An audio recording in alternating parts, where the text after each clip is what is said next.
it's Guido coming at you with a quick tip, my friends. You can see I'm in the BZ58. Some of this footage was already shown in my review of the BZ58, but I wanted to break down this particular engagement just a little bit more. You can see that it's all tier 7s and 6s.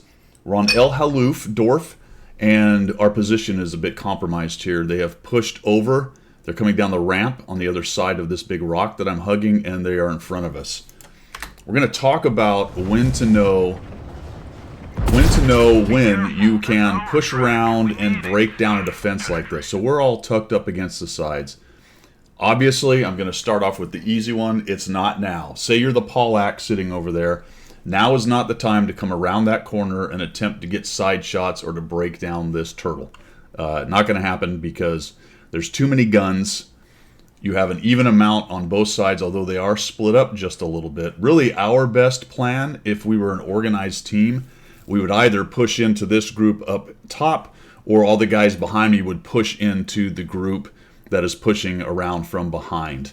But that's not what we have, friends. We have a pub match. So how do I know on a pub match when it's time to push around, spend some HP? We've talked a little bit about this in a couple of other quick tips. We're going to let this one continue to develop, though. You can see that we're starting to lose hit points. Turn that down just slightly. Doing my best not to take any hits, taking a couple of them, putting out some damage. Here comes the purple team, and now you're starting to look at this and go, all right, 1, 2, 3, 4, 5 purple guys, 6, 7, a Type 58 over there against 1, 2, 3, 4, 5, 6, 7. Pretty even right now. So I would say now is not the time. We're all going to play our punchy face game, right? We're doing the side scrape. We're trying to hold down thing. We're trying to play the punchy face game, and you will see that my team is losing, right? We're not in a great spot.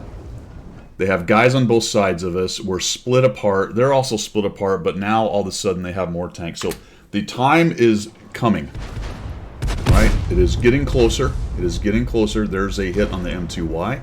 So say you're one of these guys up here in front of me and you're watching this go down. Now the IS is going to make a move here, which unfortunately isn't going to do a whole lot for us, but it's nice that he gave it the attempt to maybe try to break down the dudes who are behind us. We'll let that continue to go.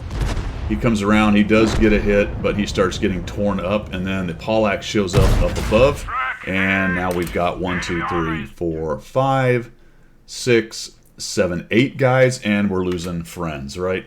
I'm taking some hits. I'm getting down to a one-shot. We have a 150 one-shot. We have a BZ58 one-shot. The IS goes in, and pretty quickly the IS is going to die. I kill one of them. Okay. There's 3 of us. 2 of us are basically a one-shot. I'm close, and the M6 is probably going to take 2, but look at the amount of HP we have over here.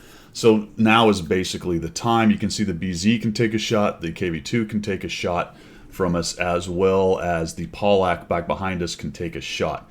Couple things to think about, obviously. If we had a bunch of Snipperinos back behind us, that would be not a great plan. Sometimes it's hard to know how many snipers are back behind, but you can look at the mini-map and maybe get a general idea. Maybe you've got everything lit and you know exactly where they are, but double check that. You don't want to come raging around this corner and have 3 TDs back here and will end your supposed, local tactical flank.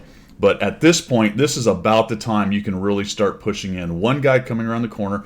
Other things to think about, try to time the enemy's guns. If they all 3 fire, that's great. But let's say 2 out of 3 fire pretty closely. Yeah, go. There's only 1 guy left.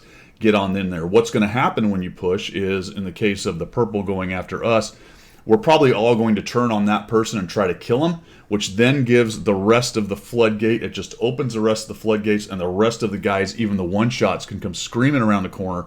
And once you start talking about 1, 2, 3, 4, 5 guys shooting, maybe another 2 back there. Let's say we killed one of them, and we have 6 guys shooting against 2, 3 tanks. That is not going to last very long. But let's see how long it takes these guys to kind of figure this out. And they're figuring it out now. Here they come. Nope, he backed up. So that blew me away right there. I really thought at that point that T-150 would just keep trucking, force me to track him, allow all the other guys to turn around, but he came out, took a shot, tried to back out. I really thought I was dead over and over again. Look at them. They're all still just playing the punchy face thing. And this is why I wanted to show this clip, because this is farcical. It goes on way too long. There's zero reason for me in this M6 to even be in the game anymore based on how many tanks. But what you get is you get people who don't want to give up hit points. And I get it. It's still a close game. That is absolutely a consideration. But in this situation, man, you want to break this down. Don't let guys who are basically dead men walking continue to strip hit points when all it takes is accepting one shot maybe, and then you get rid of them, instead of letting them play this kind of game and get 2 or 3, 4 extra shots in and start to decrease your hit points way more than they ever really should be. So I keep checking, and all of a sudden I don't have any friends. And finally this BZ goes, all right, I've had enough of this, here we go. But he's pushing on the one guy, right? Way late, in my opinion.